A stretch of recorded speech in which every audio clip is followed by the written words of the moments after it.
Hari ini, kalau kita masih hidup itu semua karena anugerah Tuhan. Setelah berapa lama kita mendengar kabar yang mencekam tentang penyakit dan kematian. Gelombang demi gelombang mencekam menggetarkan sukma. Penyakit merajalela memisahkan manusia dengan sesama. Anak dan orang tua, tetangga bahkan datang ke gereja dengan penuh curiga. Hari ini kalau kita masih hidup itu semua Tuhan punya rencana. Kalau kita masih bisa bernafas dengan leluasa, pasti ada rencana dari sorga. Kita hidup untuk apa? Kita hidup untuk siapa? Ketika kita renungkan kalau segala daya sepertinya sirna, ditelan kabar berita yang malang melintang di seluruh jagat raya. Cerita sembang membahana di alur cerita. Hidup. Di dalam Dia kita hidup. Kita bergerak dan kita ada. Dalam Dia, saya akan terus berkarya. Adalah baik kalau saya hidup dan bisa terus mengisinya dengan penuh makna. Saya tidak akan melewatkan satu hari pun tanpa bersyukur di hadapan Pencipta. Apa rencana Tuhan untuk saya di fajar yang merekah? Tangan ini harus diulurkan untuk siapa? Hati ditunjukkan untuk melayani siapa? Daya, upaya, karya, tenaga, usaha akan aku lakukan segera. Karena kita tidak tahu hari ini hidup, besok ada apa. Selama masih ada udara di dada, selama kaki bisa melangkah, hidup ini untuk Dia. Dan mati adalah kembali kepada Bapa. Saya tidak diperbudak oleh putus asa. Saya tidak tunduk pada nestapa. Saya tidak menyerah pada berita malapetaka. Karena saya ada di dalam kuasa kebangkitannya. Saya terproteksi oleh darahnya. Saya sembuh oleh bilurnya. Saya adalah anaknya. Saya adalah muridnya. Saya adalah kekasihnya. Saya adalah bagian dari gerejanya. Alive to do good. Alive to connect with God. Alive to make disciples. It is good to be alive. I am blessed. I am redeemed. I am alive to bless others.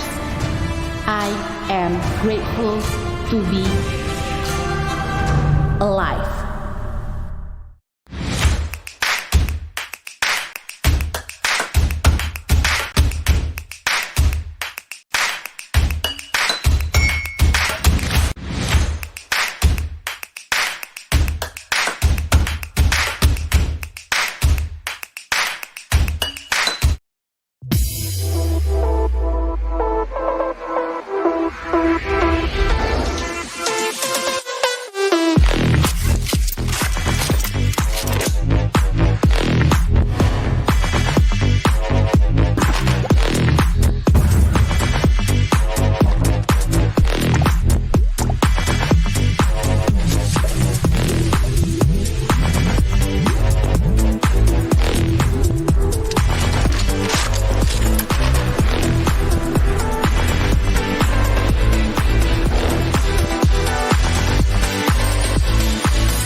Welcome home. Shalom, selamat pagi Bapak Ibu Saudara. Shalom, shalom, shalom. Yang siap memuji Tuhan berikan sorak-sorai buat Allah kita. Haleluya. Terima kasih Tuhan untuk pagi hari ini. Untuk hembusan nafas yang baru yang Kau berikan kepada setiap kami. Kami percaya Bapa, Segala sesuatu yang Engkau kerjakan buat setiap hidup kami semuanya mendatangkan kebaikan. Kami akan mulai ibadah pagi hari ini. Engkau berkati ibadah ini dari awal sampai akhirnya. Biarlah Engkau sendiri yang bertahta atas setiap pujian penyembahan umat-Mu. Roh Kudus-Mu yang memenuhi setiap hati dan pikiran kami. Hadirat-Mu yang melingkupi kami. Terima kasih Yesus, terima kasih Tuhan. Di dalam nama Yesus Kristus Tuhan, jemaat yang siap memuji Tuhan dan menyembah Allah kita. Kita boleh katakan amin.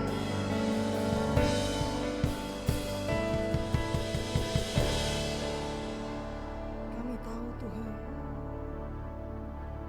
janji-Mu tidak pernah Engkau ingkari. Kami pegang teguh janji-Mu Yesus. Sekalipun Tuhan, pohon ara tidak berbunga, hasil pohon zaitun itu mengecewakan, pohon anggur tidak berbuah, tapi kami percaya Engkau tetap Allah yang menyertai setiap kami. Engkau tetap Tuhan yang tidak pernah meninggalkan kami. Engkau yang memberikan janji-Mu kepada setiap kami Bapa. Jika Engkau menyertai Abraham, Engkau menyertai Musa, Engkau menyertai Yosua, Engkau menyertai umat-Mu di masa yang lalu, kami percaya Engkau tetap menyertai kami sampai kepada kesudahan zaman. Terima kasih Yesus, terima kasih.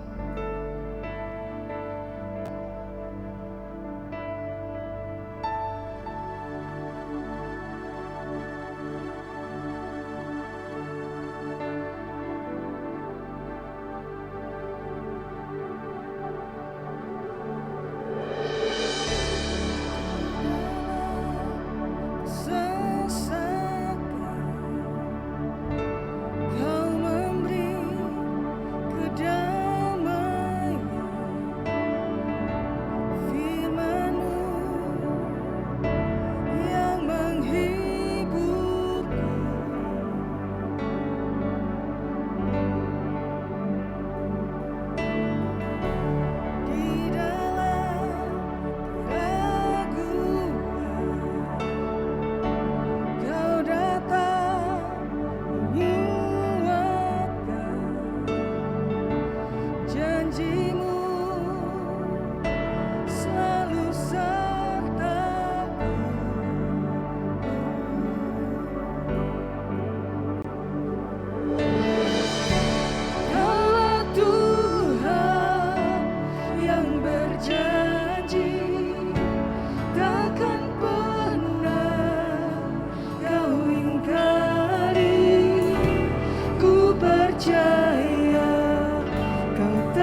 dalam lembah kelam sekalipun Kau ada bersama-sama dengan kami. Engkau tidak pernah meninggalkan kami, Yesus. Setiap kami melihat matahari, kami melihat bahwa janji-Mu itu selalu ada buat setiap kami. Janji-Mu masih berlaku Tuhan kepada setiap kami. Kami percaya Kau ada dan selalu ada di setiap langkah kaki kami. Bahkan Kau yang menguatkan kaki kami, Tuhan. Menguatkan iman kami.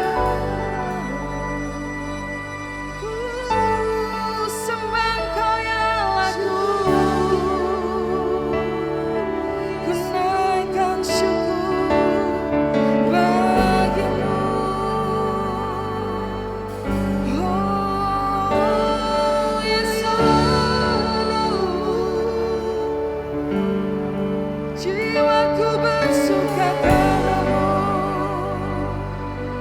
jiwaku bermegah karena Engkau Yesus.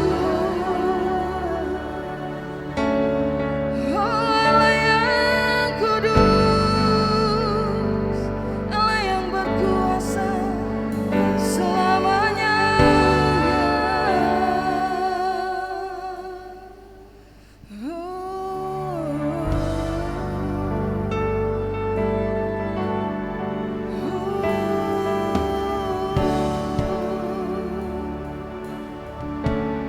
Tetaplah bersama-sama dengan kami, Tuhan. Kaulah gembala yang baik buat setiap kami. Kau Bapa yang baik, Kau Tuhan yang baik, Kau Allah yang sangat baik. Dulu, sekarang, sampai selama-lamanya, Tuhan. Kasih sayang-Mu tidak pernah berubah pada setiap kami. Terima kasih, Yesus.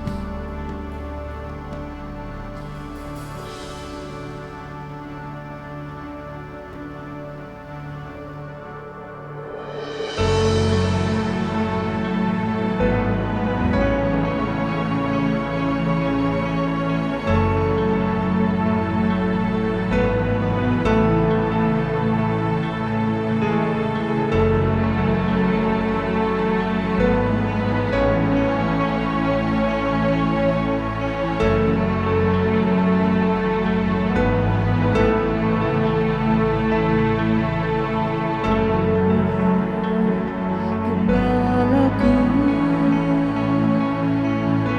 bukanku kekurangan. Ia baringkanku di padang rumput hijau.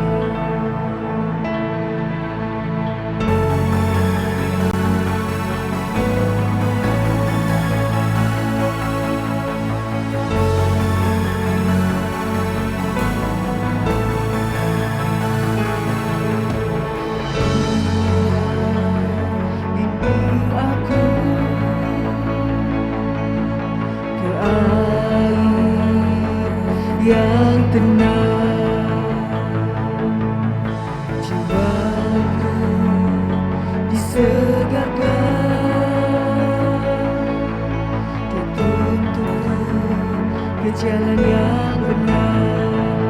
Sekalipun aku di lembah gelap, aku tidak takut dan bahaya. Gadamu dan tongkatmu yang hiburkanku, kasih setiamu menyertai hidupku.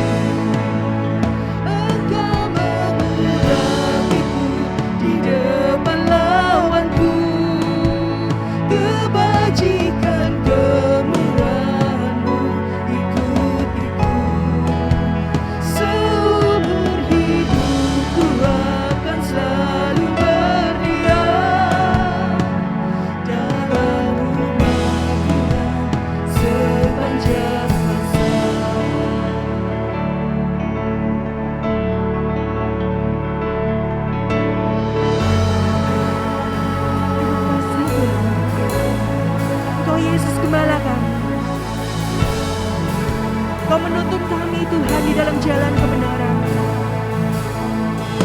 Kau membimbing setiap langkah kami. Kau bawa kami Tuhan dalam kedamaian. Terima kasih Yesus, Kau selalu menyertai kami dalam setiap langkah kami. Sekalipun aku di lembah gelap, aku tidak takutkan bahaya. Padamu dan tongkatmu yang hiburkanku, kasih setiamu menyertai hidupku. Engkau mengurapiku di depan lawanku, kebajikan kemurahan-Mu ikutiku. Seumur hidupku akan selalu berdiam dalam rumah Tuhan sepanjang masa.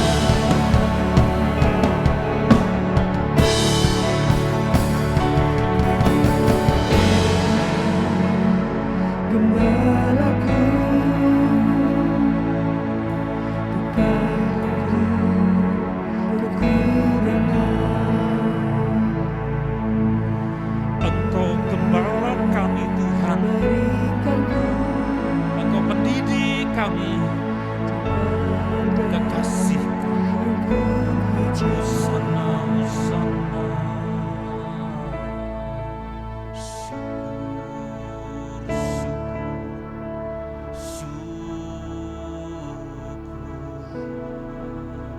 Syukur bagimu, syukur bagimu. Engkau gembala agung kami yang maha kudus, yang maha kuasa, yang mengasihi kami. Kami mengucap syukur bersama-sama dengan seluruh jemaat-Mu Tuhan di minggu pagi pemberian-Mu ini. Dan Engkau hadir di tengah-tengah kami untuk menyatakan akan kasih-Mu, bimbingan-Mu, terang yang berasal daripada jiwa-Mu Engkau berikan kepada kami. Mari Tuhan Roh Kudus, Engkau pimpin kami di jalan-jalan-Mu, supaya anak-anak-Mu tidak ada yang tersesat, tetapi boleh memastikan bahwa mereka semua berada dalam jalan-Mu. Nyatakan firman-Mu melalui mulut lidah hamba-Mu yang kecil dan tidak ada apa-apanya di hadapan-Mu, untuk menyampaikan isi hati-Mu. Hanya di dalam nama Tuhan Yesus, Juru Selamat kami yang hidup, kami sambut kebenaran firman-Mu. Haleluya. Amin.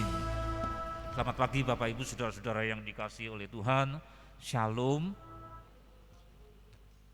Saya harus bisa memastikan bahwa seusai kebaktian saya harus mengarah ke selatan bersama dengan istri ke arah Kalioso. Ya, arahnya harus tepat.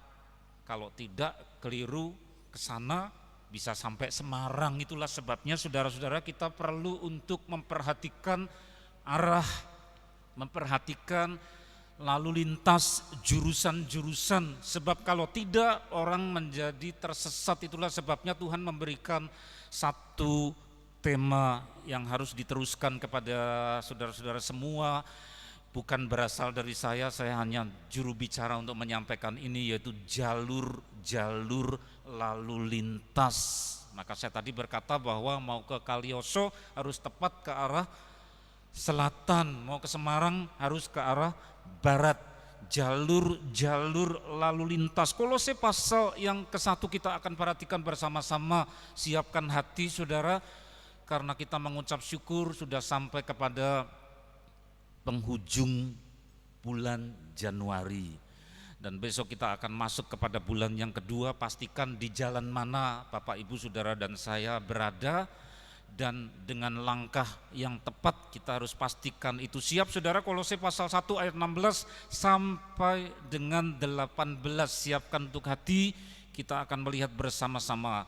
Karena di dalam Dialah telah diciptakan segala sesuatu yang ada di surga dan yang ada di bumi, yang kelihatan dan yang tidak kelihatan, baik tahta, kerajaan, pemerintah, penguasa, segala sesuatu diciptakan oleh Dia dan untuk Dia. Ayat 17, Ia ada terlebih dahulu dari segala sesuatu, dan segala sesuatu ada di dalam Dia. Ayat 18 bersama-sama, Dialah kepala tubuh, yaitu jemaat. Ialah yang sulung yang pertama bangkit dari antara orang mati, sehingga ia lebih utama dalam segala sesuatu. Dahsyat bukan saudara? Tidak ada satupun tokoh yang dijabarkan punya profil seperti ini. Tidak ada profil dari tokoh manapun yang paling hebat, paling populer, yang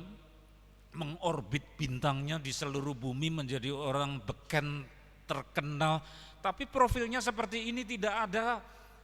Cuma satu itu, siapa Dia? Juru selamat kita. Maka jangan ada orang yang sudah puluhan tahun menjadi Kristen, mengikut Tuhan Yesus, tapi tidak punya kebanggaan, malah justru sebaliknya, dibalik, putar balik, bukan bangga tapi jadi malu ya untuk bersaksi siapa juru selamatmu. Jangan malu saudara, miliki kebanggaan karena Tuhan kita luar biasa. Profilnya profil dahsyat, hebat, miliki kebanggaan, sehingga ketika saudara menyembah itu all round, entah di rumah kuncian pintu atau doa pribadi atau dengan keluarga, saudara dengan sepenuh hati itu di sini explode, meletup, yaitu dengan letupan pujian, kebanggaan, sanjungan, dan bahkan saudara tidak ragu-ragu untuk memberikan, menyerahkan seluruh hidup, isi pikiran, rencana-rencana, planning, taruh semua di kakinya. Kok bisa percaya seperti itu? Menaruh percaya, to trust, karena tahu betul siapa dan bagaimana profil dari juru selamat kita. Saudara, dahsyat sekali ayat 16 sampai 18 ini. Karena di dalam Dialah, Dia itu Tuhan Yesus, telah diciptakan segala sesuatu yang ada di surga, yang ada di bumi, yang kelihatan dan yang tidak kelihatan. Saudara, jadi di dalam Yesus, di dalam Tuhan Yesus itu telah diciptakan segala sesuatu. Kalau tidak ada Tuhan Yesus, tidak ada satupun ciptaan yang jadi. Ya, yang di surga, terus yang di bumi, terus yang kelihatan dan yang tidak kelihatan. Jadi artinya yang kasat mata maupun tidak, alam roh tidak kelihatan maupun yang kelihatan, itu diciptakan di dalam Tuhan Yesus. Ya. Tahta, kerajaan, pemerintah, penguasa, segala sesuatu diciptakan oleh Dia. Saya dulu sampai cari-cari satu CD, terus ketemu di toko buku Kristen, nyanyiannya Nikita yang menyanyikan itu dalam bahasa Inggris. Segala tahta, segala kerajaan, segala kuasa, buat apa itu semua ya, yang hebat-hebat, yang wah-wah itu saudara, semua sebenarnya merupakan hunjukan yang dipersembahkan kepada satu tokoh yang tidak ada bandingannya. Itulah juru selamat kita. Ayat 17, Ia ada terlebih dahulu dari segala sesuatu. Jadi sebelum ada yang namanya ada, sebelum ada yang namanya ada, Dia sudah ada ya. Sebelum ada ini, ada itu, sebelum ada ciptaan, Beliau sudah ada. Ia ada terlebih dahulu dari segala sesuatu, dan segala sesuatu ada di dalam Dia. Ayat 18 artinya apa? Di dalam Dia, dalam kuasanya, tidak pernah keluar dari handle, kendali Beliau. Itu artinya segala sesuatu di dalam Dia. Ayat 18, Dialah kepala tubuh. Jadi kepala atau master pimpinannya dari satu tubuh, yaitu gereja. Kita semua adalah gereja, bukan gedungnya. Kita gereja, jemaat, ada kepalanya. Kepalanya Tuhan Yesus. Kepala dari tubuh, yaitu kepalanya jemaat, ialah yang sulung, yang pertama bangkit dari antara orang mati. Jadi yang pertama-tama keluar dari kuburan sebagai yang bangkit dengan penuh kuasa, ya Beliau itu. Tidak ada nabi-nabi yang seperti itu, maka jangan menyembah nabi, jangan ikut nabi-nabi, karena mereka bukan yang sulung bangkit dari antara orang mati. Sehebat apapun nabi, itu cuma orang. Kalau punya kuasa dahsyat, spektakuler, itu cuma titipan. Tetapi kalau Tuhan Yesus kita yang sulung, yang bangkit dari antara orang mati, jadi Beliau itu adalah Tuhan yang dahsyat, saudara. Yang pertama bangkit dari antara orang mati, terus saya tertarik untuk memberi warna merah itu di bawah. Sehingga ia, dibaca bersama-sama, ia lebih utama dalam segala sesuatu. Segala sesuatu, saudara, tidak terkecuali apa? Yesus, Tuhan Yesus lebih utama. Jadi beliau yang paling penting dari segala yang penting-penting. Beliau yang paling tinggi dari segala yang tinggi-tinggi. Beliau yang paling hebat dari segala yang hebat-hebat. Beliau yang paling dahsyat dari segala yang dahsyat-dahsyat. Orang seringkali tergoda untuk menyembah, berbakti kepada yang dianggap dahsyat, agung, tinggi, mulia, tetapi tersesat hanya kepada yang tingkat atau levelnya sedang-sedang. Maka orang tersesat kagum kepada kedahsyatan gunung, kepada besarnya pohon, lalu diibadahi kepada patung, kepada kuasa-kuasa langit, padahal cuma ciptaan. Tetapi saudara yang dikasihi oleh Tuhan, ada yang lebih celaka lagi, menganggap diri sendiri manusia ini hebat sehingga jadi Tuhan. Lalu secara tidak sadar dirinya lebih utama dalam segala sesuatu, namanya egosentris. Sehingga itulah penyembahan kepada diri sendiri. Ya, nah ini sangat parah. Ada pula yang parah juga, yaitu penyembahan kepada roh-roh jahat. Semua itu adalah hal yang sesat.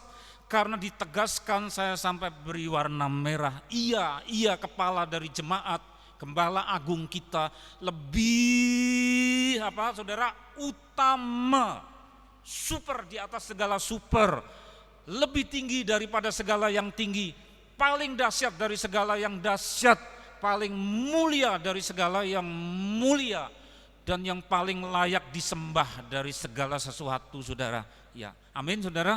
Itulah Yesus kita, miliki itu. Maka di akhir pada bulan Januari 2022 yang luar biasa, di mana kita mengucap syukur Tuhan sudah tuntun saudara sehat sampai akhir bulan Januari, lalu masuk besok ke bulan Februari. Harus terus berjalan bersama dengan Tuhan. Perhatikan navigator dan navigasinya, yaitu petunjuk arah. Pastikan saudara berjalan di jalan Tuhan dan bukan berjalan di jalannya sendiri, di mana diri sendiri jadi tuan, jadi penentu jalan langkah hidup kita, tapi semua konsultasikan kepada yang utama di atas segala yang utama. Tuhan, saya punya rencana ini benar enggak?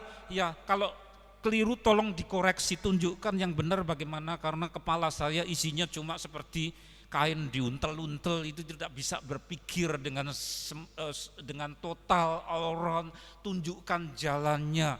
Saudara, pastikan kita berjalan dalam rencananya karena beliau lebih utama. Lihat halaman yang berikut, saudara. Kolose pasal 1 tadi, tapi pada ayat 16 ada 3 pernyataan yang diberi warna merah. Karena di dalam Dia, tidak ada yang lepas dari tangannya, lepas, oh ya kok dikendalikan yang lain, oh saya tidak berdaya untuk mengontrol itu, jalan sendiri, zaman yang kacau, di luar kendali, oh tidak ada, semua dalam kendalinya Dia. Sekacau-kacau apapun pasti di belakangnya Tuhan punya rencana, di balik kekacauan, huru-hara, bencana, semua ada dalam Dia, dalam handle. Kemudian saudara sendiri pengalaman pribadi, loh kok ngalami yang seperti ini, kok yang malang, kok rasanya sial, kok terpuruk. Apa Tuhan jangan-jangan ya enggak tahu lalu lepas dari kendali? Tidak ada yang terlepas dari kendalinya, saudara. Ya. Terus yang kedua apa? Oleh Dia. Di dalam Dia telah diciptakan segala sesuatu yang ada di bumi, yang kelihatan, yang tidak kelihatan, tahta, kerajaan, pemerintah, penguasa, segala sesuatu. Terus apa? Diciptakan oleh Dia, di dalam Dia, oleh Dia. Kalau oleh Dia berarti beliau yang ciptakan segala sesuatu. Tuhan kita Yesus Kristus pencipta, diciptakan oleh beliau itu. Nah, iblis hanya seringkali menyodorkan kita, mengekspos sepotong. Lihat Tuhanmu disalibkan, dia lemah, dia lembek kalahan, menyerah kepada penjajah. Cuma itu yang ditonjolkan, tidak melihat secara keseluruhan konteksnya, tapi sepotong. Dan memang Tuhan menguji dengan memperlihatkan itu, saudara. Tetapi sebenarnya beliau itu adalah pencipta, segala sesuatu diciptakan oleh Dia.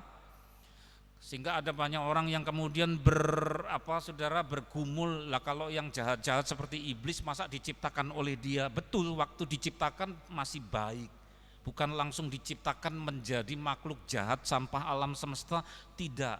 Bukan langsung jadi makhluk jahat, waktu diciptakan baik, saudara. Beliau pencipta dari segala sesuatu, semua yang diciptakan baik.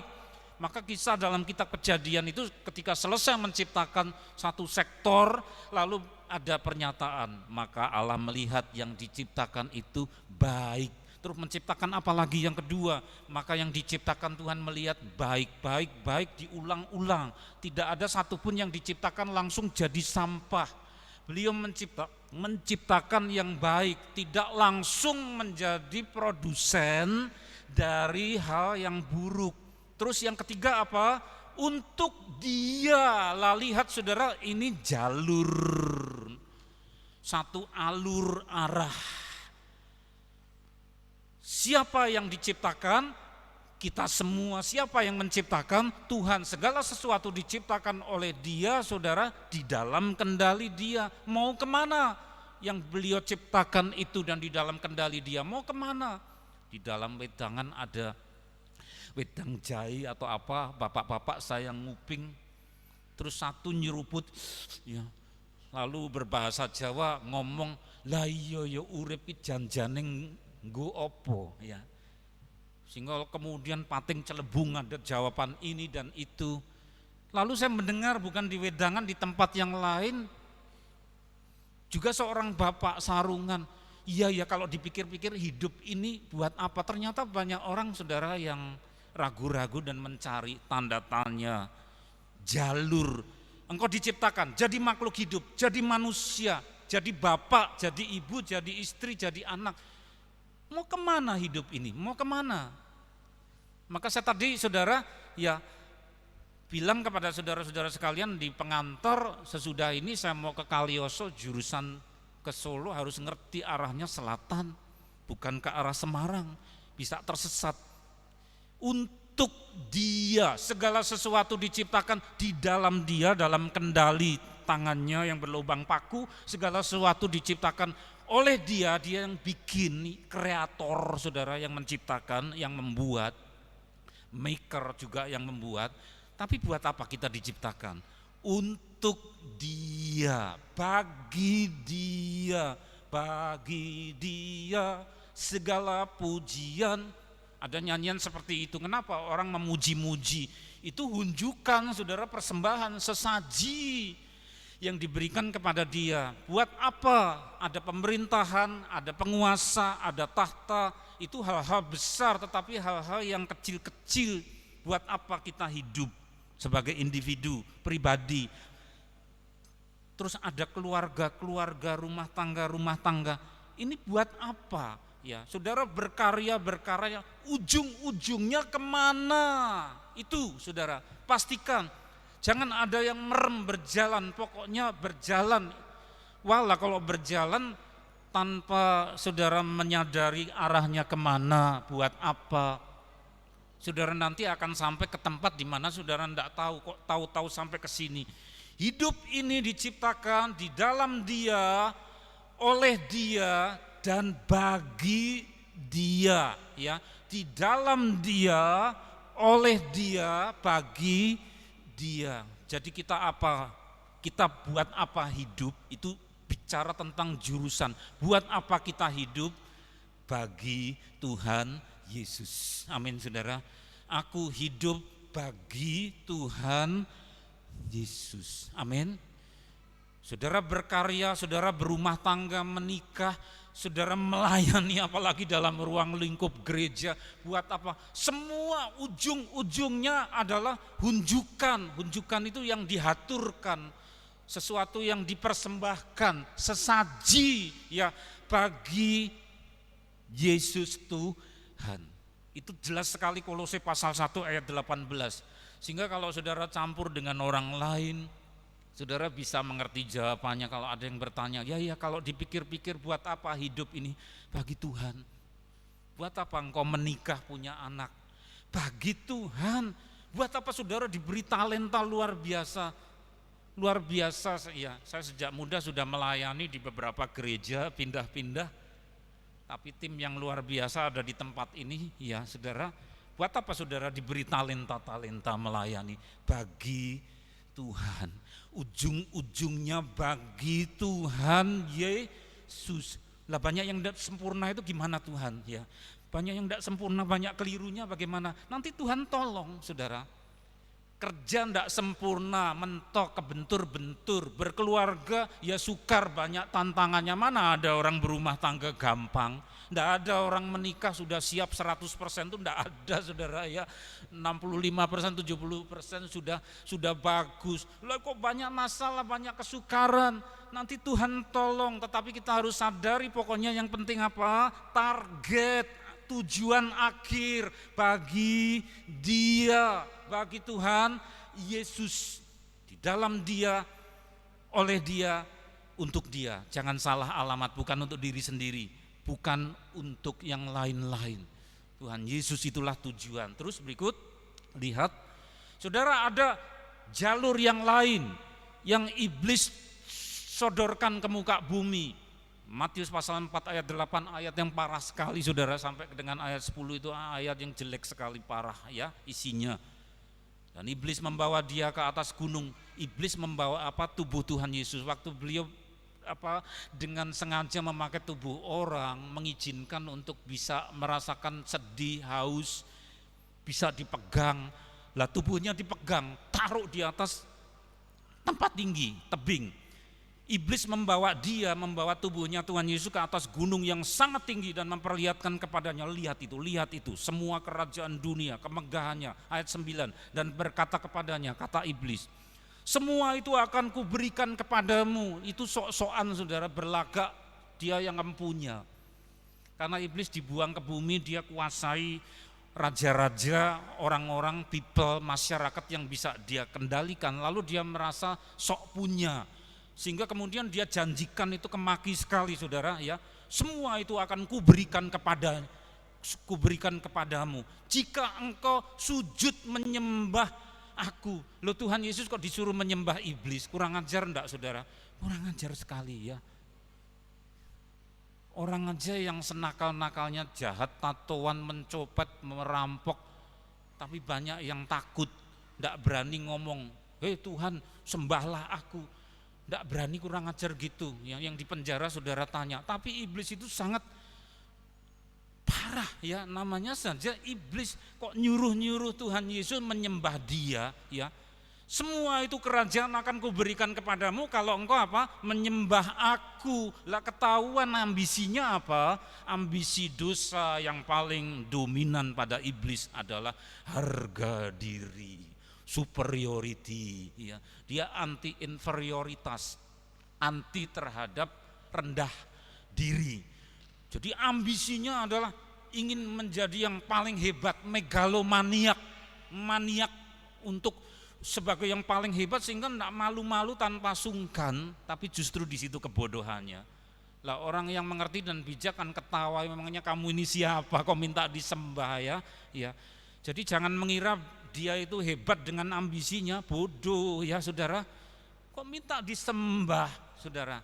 Bodoh sekali, karena satu, bodohnya kenapa? Tidak mungkin. Yang kedua apa? Itu akan tambah membuat dia lebih parah lagi. Jadi bodoh sebenarnya.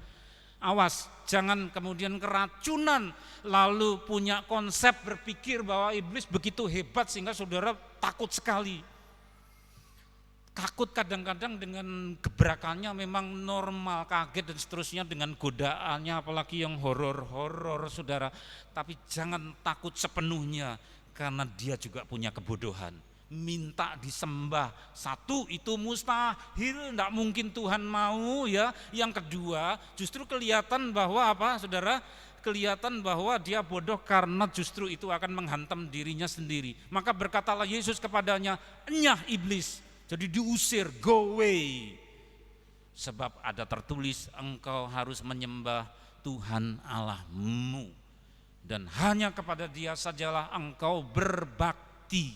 Pastikan saudara, jalur kita apa?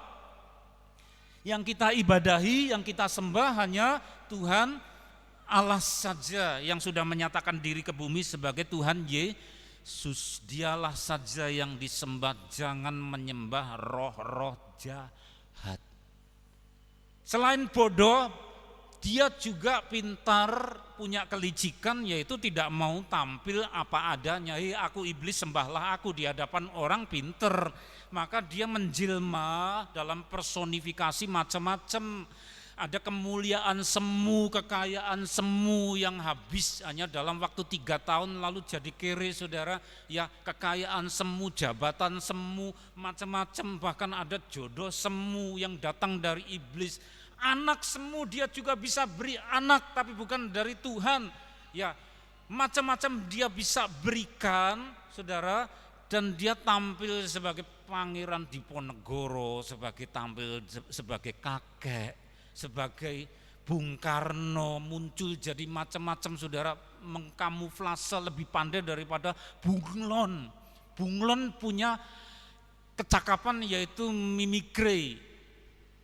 Saya kecil senang sekali lihat dia terbang, buntutnya panjang seperti tali, hinggap di pohon mangga saya, ceplok padahal hijau, lalu perlahan-lahan berubah jadi coklat seperti pohon mangga saya. Terbang lagi, cepat sekali, buntutnya kendali, nempel di dahan yang ada daunnya hijau, terus coklat berubah jadi hijau. Mimikri, ya, bunglon, saudara. Iblis lebih pandai daripada bunglon, dia bisa mengubah dirinya. Firman Tuhan mengatakan, saudara, memperingatkan, jadi malaikat terang saja bisa kok, apalagi jadi nenek moyang. Maka orang kemudian tersesat, ada di jalur yang salah. Dia mengibadahi tiap hari apa, Selasa Kliwon atau hari apa, tanggal-tanggal sakral tertentu harus memberikan sesaji. Tetapi sesajinya bukan kepada Tuhan Juru Selamat, tetapi kepada jelmaan iblis dalam bentuk eyang, engkong, apa, dipasang fotonya, saudara, lalu hormat sakral. Hormat sakral itulah ibadah. Ketika sudah mulai di depan foto nenek moyang saudara yang dandanannya pakai aksesoris yang iblis suka, ya terus nak, kamu orang bodoh, kamu tertipu dengan aksesoris macam-macam. Apalagi kumisnya melingkar, dipasangi macam-macam di atas meja.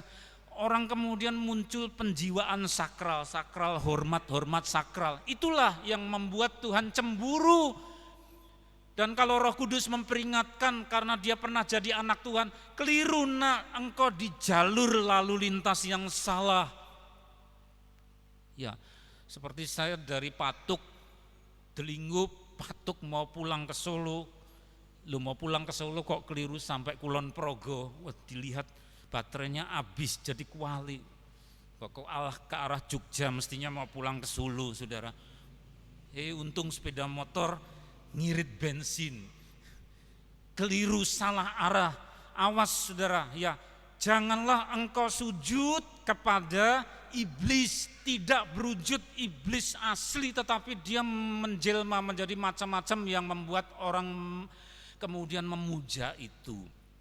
Apakah selalu bersifat okultisme, pakai upacara-upacara? Tidak. Ketika kita mengagumi sesuatu aliran politik, tokoh politik, sehingga saudara kagum, waktu saudara berikan habis-habisan. Jiwa saudara sampai mimpi-mimpinya mimpi politik tokoh itu. Maka kemudian secara tidak sadar itu menjadi berhala. Lalu Tuhan berkata, engkau meninggikan itu lebih daripada aku menjadi tidak ada apa-apanya di dalam mimpimu, engkau tidak pernah mimpi rindu kepadaku, saudara.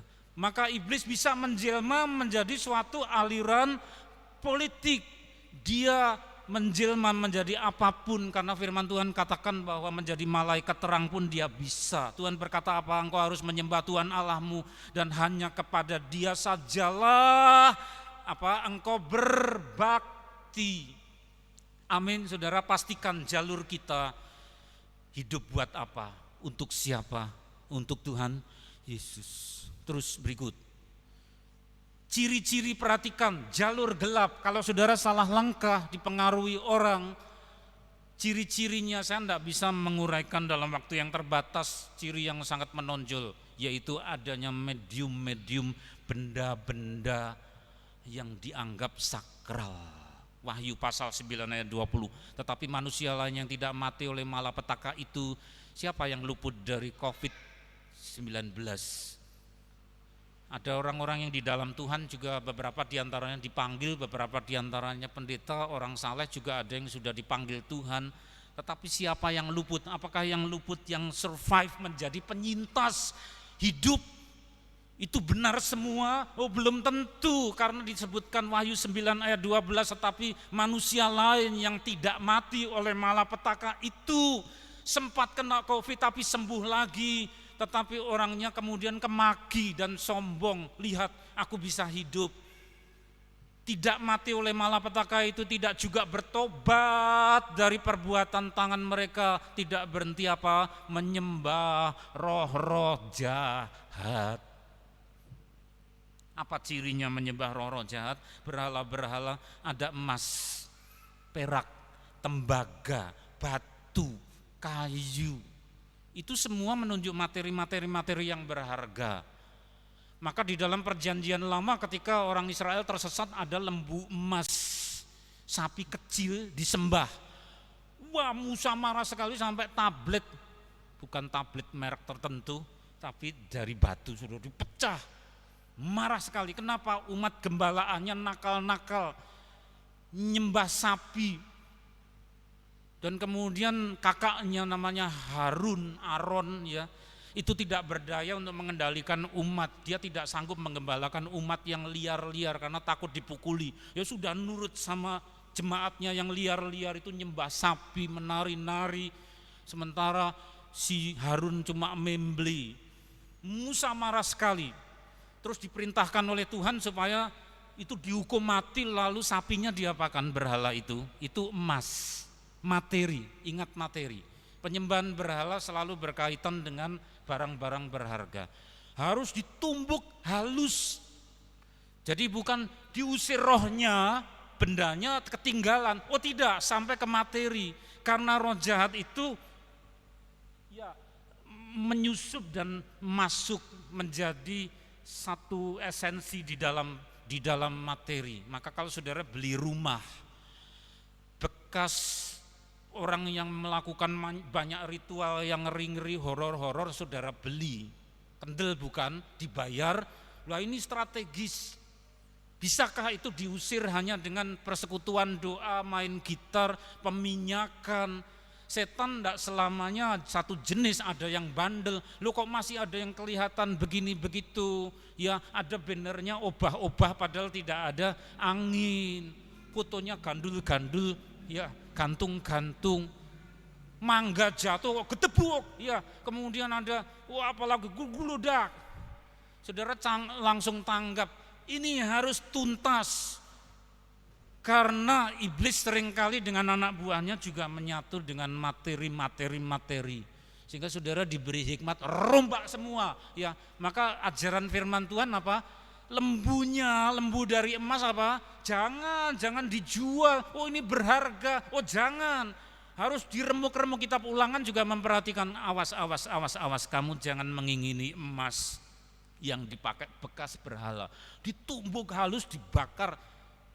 Sehingga kalau saudara pinter, rumah yang saudara beli dihancurkan, ambruk semua. Ganti materi baru, hati baru, suasana baru. Doakan saudara, kalau kendaraan in Ryan saudara ya, lalu dibiasakan tidurnya ya di situ, berkarya ada di situ. Maaf kata, mesra-mesraan suami istri, maaf ya di situ, karena itu sakral ya. Anda anak kecil tidak saya perjelas, acaranya suami istri yang pribadi itu di dalam Tuhan sakral saudara. Ya di rumah situ, jangan di hotel ya. Emangnya apa saudara? Makan di situ, berdoa di situ. Sehingga itu membuat klaim menancapkan erat, ini milikku di dalam Tuhan, materinya baru. Sehingga roh saudara itu juga menancap ke dalam materi-materi semennya, kayunya, aluminiumnya, cat-catnya. Sehingga kalau satu waktu saudara mau pindah lagi ya harus kerja keras mencopot akar-akar saudara yang masuk ke materi itu. Nah repotnya kalau cuma nyewa ya enggak punya hak ngeremuk-ngeremuk gedung, ya betul saudara. Ya itu emas, perak, tembaga, batu, kayu. Lah berarti ada dana yang dibutuhkan, ya minta sama Tuhan, saudara. Itu sudah rumus yang diajarkan di dalam kitab suci. Maka kalau saudara memperhatikan rajin bergereja, saudara memperoleh pendidikan apa yang berasal dari kitab suci. Saya tidak ada waktu menerangkan sampai kitab Ulangan dan sebagainya mengenai menumbuk halus benda-benda supaya resik bersih, suasana baru, hati baru, benda baru, ya. Karena iblis seringkali ya diusir-usir kok bandel, anak buahnya masih di situ, sembunyi di dalam materi. Lah yang menjengkelkan Pak ini Pak sabuk, oke sabuk dibakar di sawah, lah masih simpan gigi taring. Lu nyerahkan kok dicicil, ya di rumah masih ada, mau pergi ke kamar mandi kok ada mak kelebat, apa itu padahal sudah dikunci. Lu ndak ada orang kok ada yang mundar mandir di situ. Lah dicicil kok, yang diserahkan baru jimat-jimat tertentu, masih ada tongkat. Lah yang repot mau menyerahkan ke gereja, saya ndak sebut nama, di tempat jauh, tempat tidur kayu jati besar. Waduh, serem, ada ukir-ukirannya gelap. Baru lihat aja orang kalau peka merinding sininya, saudara. Itu tempat tidurnya orang atau buat leyeh-leyeh santai yang lain yang tidak kelihatan itu. Jadi kamu tidur selama ini bertahun-tahun sama siapa coba? Loh saudara, ngerinda, inilah dunia. Jangan hanya melihat apa yang nampak-nampak oleh mata. Maka kita ini berada dalam medan peperangan, saudara. Iblis seringkali bekerja, tidak selalu menampakkan dirinya asli apa adanya, tetapi lewat macam-macam. Ada lewat politik, ada lewat dagang, ada lewat ilmu pengetahuan, tapi juga lewat benda-benda yang sudah lama sekali dipakai untuk ritual-ritual yang bukan memuliakan Tuhan Yesus. Nah ini repotnya karena harus mengenyahkan benda-benda. Ya. Terus berikutnya lagi, ya ciri jalur gelap yang lain selain pakai benda-benda yang sakral yaitu selalu cirinya yang mudah didapati, cari yang hebat-hebat untuk superioritas, bukan untuk kemuliaan nama Tuhan. Ya. Tetapi Allah mengetahui bahwa pada waktu kamu memakannya, ini penggodaan di Taman Eden. Jadi dalam wujud ular, tidak tampil sebagai iblis aslinya, tapi pakai bentuk ular menggoda-goda manusia pertama. Godaannya apa? Kamu bunuh istrimu. Oh bukan, dosa pertama bukan suruh bunuh istrinya. Kamu bertengkar ya? Oh bukan untuk bertengkar. Apa dosa pertama? Kita harus tahu. Dosa pertama yaitu makan itu. Buat apa tujuannya? Matamu akan terbuka. Buat apa? Lo kan melek, saya sudah melek kok. Masa makan buah itu mataku terbuka? Ini kan juga sudah terbuka. Dia bicara mengenai mata lain yang letaknya ada di tengah. Descartes, seorang ilmuwan tapi beliau juga dokter, menyebut bahwa bagian tengah di sini pineal gland, ya. Pineal gland itu kelenjar yang ada di tengah. Ini otak kiri, otak kanan ada di tengah-tengah itu seperti kacang polong, kelenjar pineal. Kalau masih kecil itu bisa lihat apa-apa, lebih peka. Tapi makin gede itu makin mengecil, sehingga saya tidak menyebut nama, ada seorang anak TK diundang ulang tahun temannya, diantar ibunya, tapi selesainya sudah jam 5:30 sore. Keluar dari rumah tempat ulang tahun temannya, ayo gonceng sini pulang. Dia lihat karena di sebelah rumah itu kuburan. Aku takut itu orang tua kok ngeliati saya terus. Mamahnya lihat ke yang ditunjuk, arah yang ditunjuk anak. Saya takut orang tua itu kok lihat saya. Tidak ada sapa-sapa. Tidak ada sapa-sapa. Itu ya sudah, jangan dilihat, lalu matanya si anak ditutup. Ayo pulang, jangan diperhatikan. Kenapa? Si kecil melihat, yang gede tidak lihat. Karena waktu kecil pineal gland-nya lebih besar dan lebih peka. Nanti tumbuh dewasa, saudara, itu makin kecil. Sebenarnya itu haknya Tuhan. Tuhan mau bicara apa, hal-hal yang ajaib lewat portal itu, tapi iblis sering pakai, direbut. Kamu ikut saya, ini portal saya, sehingga dikasih lihat yang aneh-aneh. Maka Descartes itu menyebut itu adalah dudukan jiwa. Sehingga orang kemudian lewat kursus, lewat apa, ayo dilatih. Ini disembunyikan di bawah, dilatih, lalu hati yang tenang lama-lama bisa tembus melihat. Ini warnanya abu-abu atau hitam, dilatih begitu rupa, dimanipulasi, pakai kursus-kursus, dan Tuhan cemburu. Itu perangkatku, kamu pakai untuk kehebatan superioritas, sampai kemudian ditampilkan dalam kelas untuk hebat ya, baca gini bisa, padahal matanya ke sana atau merem bisa. Kenapa? Pakai ini. Maka saudara lihat candi-candi warisan orang Sumeria di Babel, di Mesir, itu kan gambar dewa yang ada sayapnya memberikan sesuatu yang seperti lentu begitu ya saudara, diberikan. Banyak orang tidak ngerti itu apa. Itu bagian tengah, supaya orang bisa melihat yang tidak bisa dilihat orang-orang. Maka engkau menjadi seperti Allah. Dosa pertama pada manusia pertama bukan membunuh, tetapi apa saudara? Mata akan terbuka, melihat, telepati. Buat apa? Buat hebat-hebat. Maka jangan ikut kursus-kursus macam begitu. Ya saudara, saudara ditarik begitu rupa kepada apa yang membuat saudara menjadi seperti hebat. Lo bisa baca, lo di balik tembok ada apa, aku bisa lihat. Tuhan cemburu, itu portalku, kamu pakai untuk kehebatanmu. Lu kapan Tuhan mau pakai? Ya waktu engkau berdoa itu aku bicara kepadamu lewat di situ. Maka letaknya itu di tengah, dijepit, karena pribadi itu privately, pribadi, maka letaknya di tengah. Ya saudara, itulah pineal gland atau kelenjar pineal di dalam. Maka orang-orang yang sangat gencar untuk menganut aliran ini, gambarnya mesti orang ini mata dua, terus di sini digambari ada mata ketiga. Ya, hati-hati, jangan ikut-ikut yang seperti itu, saudara. Dosa pertama adalah apa? Iblis mengatakan, waktu kamu melanggar perintah Allah, matamu terbuka. Itu maksudnya adalah mata rohani, di mana bisa lihat yang macam-macam, saudara. Dan kamu menjadi seperti Allah. Lah, inilah dosa pertama, menjadi seperti Allah. Tuhan Yesus mengajarkan apa? Hendaklah engkau merendah.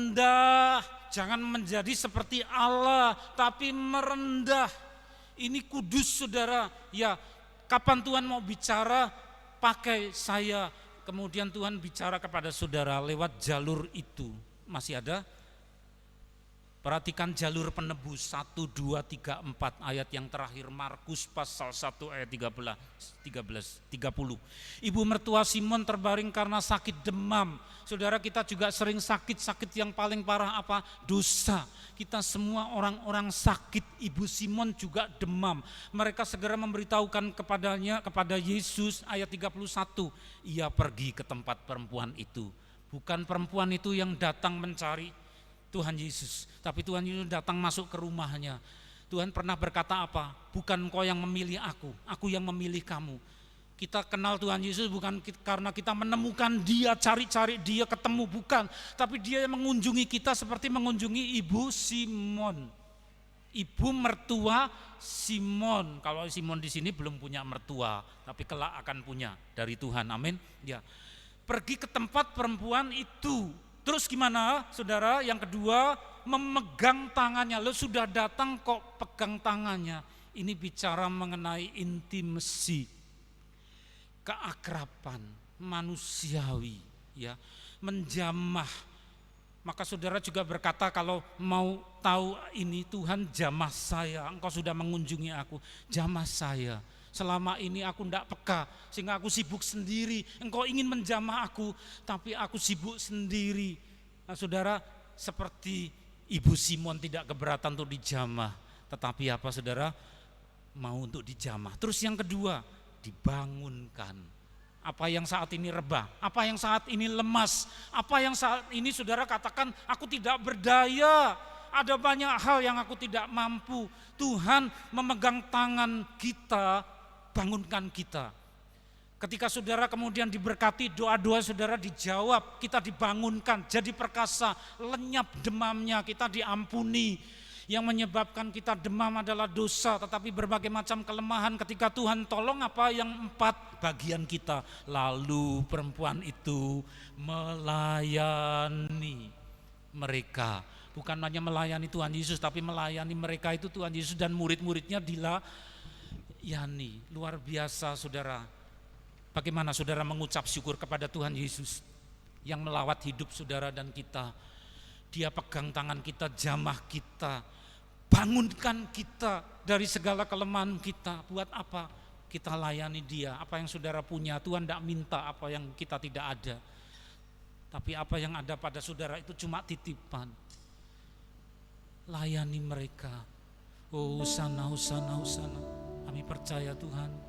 Hosana, hosana, hosana. Kami mau pastikan jalur kami benar.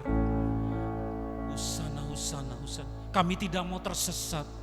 Hosana, hosana, hosana. Kami mau pastikan berada di jalan-Mu, ikut Engkau.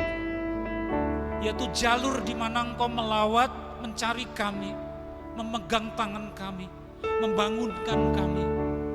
Dan kami layani Engkau.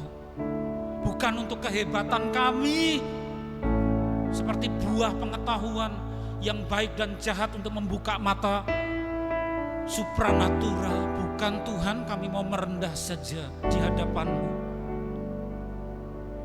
Kau beri jalan supaya materi-materi yang tidak berkenan di hadapan-Mu boleh disingkirkan, dihancurkan. Hosana, hosana.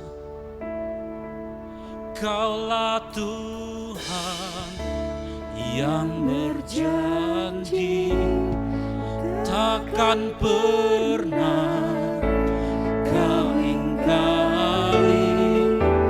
Ku percaya Kau tak pernah gagal.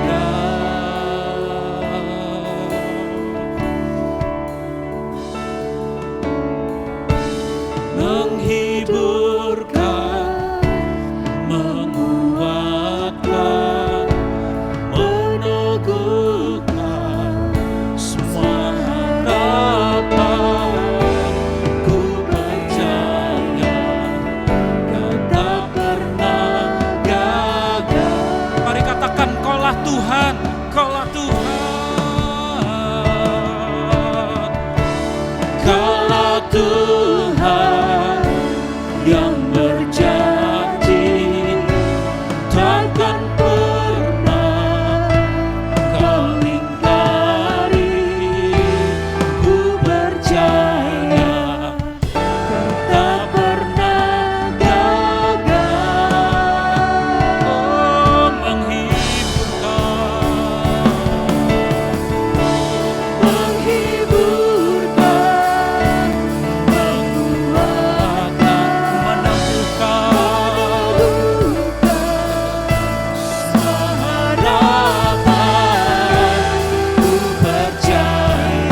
kali kami gagal, salah jalan, keliru atau capek dan terkulai, Engkau yang membangunkan kami, Engkau mengoreksi kami.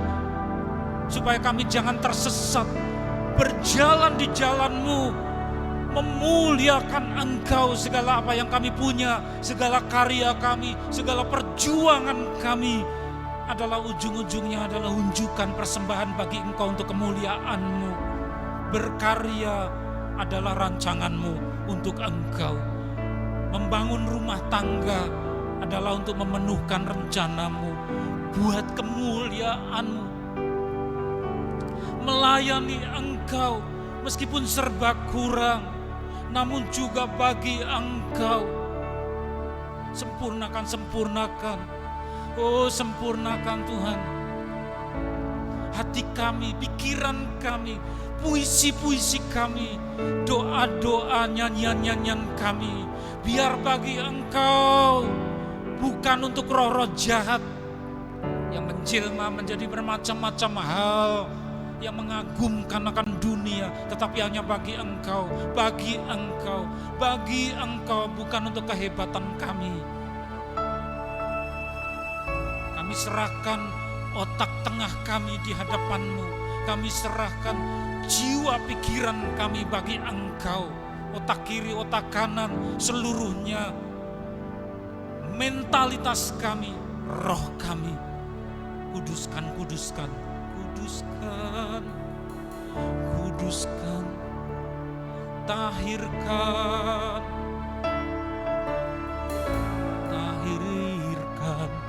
Tahirkan, kuduskan, sucikan. Perciki dengan darah Tuhan Yesus. Bagi Engkau, semua bagi Engkau. Kalau keliru Engkau sempurnakan ya Bapa. Karena kami sering salah berpikir, salah berucap, salah bertindak, salah arah. Koreksi kami, tuntun kami ya Roh Kudus. Ya Roh Kudus, ya Roh Kudus, pimpin anak-anakmu di dalam terang-Mu ya Bapa. Oh, kekasih hati kami, juru selamat kami yang dahsyat, karena tidak ada tokoh yang lain yang profilnya sedahsyat Engkau. Puji sembah, hormat bagimu. Anak-anak yang bersekolah memperoleh nilai-nilai yang bagus, juga persembahan buat Engkau. Kekayaan yang diperoleh dengan bekerja yang jujur, juga bagi kemuliaan nama-Mu. Akan ada lagi lagu-lagu yang indah, puisi-puisi yang indah, melambung tinggi, mengepul bersama dengan ukupan yang suci. Naik ke hadirat-Mu, naik ke hadirat-Mu. Lukisan-lukisan, foto-foto, segala macam karya seni dipersembahkan bagi Engkau. Begitu juga para pemuda-Mu di dalam gereja ini yang mempersiapkan tarian buat Engkau. Engkau sempurnakan, Engkau beri kesehatan sehingga menjadi kepujian bagi nama-Mu. Dalam nama Tuhan Yesus kami akan menyerahkan persembahan kami, kuduskan, sucikan ya Tuhan, sehingga boleh dipakai untuk membiayai akan biaya dari operasional pelayanan gereja ini dalam nama Tuhan Yesus.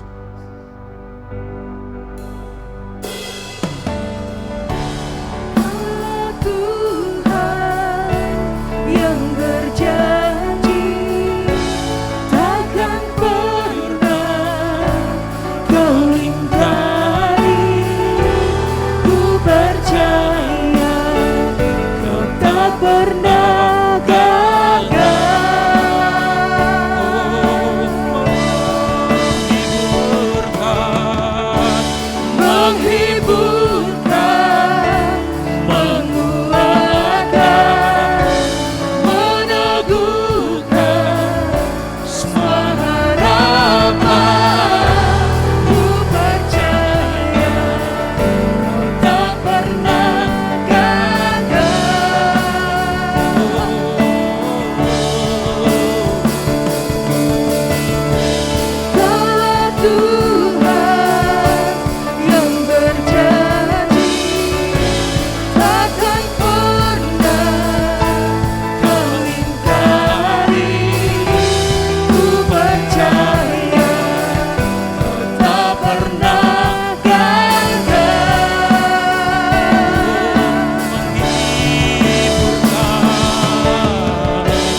kekuasaan, karena Engkau memberkati mereka ya Bapa. Berkat yang dicurahkan di dalam nama Allah Bapa di surga, kasih karunia Juru Selamat kami yang hidup, yang dahsyat, Tuhan Yesus Kristus, serta terang oleh Roh Kudus yang menerangi langkah kaki kami di jalan yang benar pada hari ini, sampai Tuhan datang yang kedua kali, bahkan sampai selama-lamanya. Di dalam nama Tuhan Yesus Kristus, semua yang percaya berkata bersama, amin. Salam perkasa. Kuasa Tuhan lebih besar, menyertai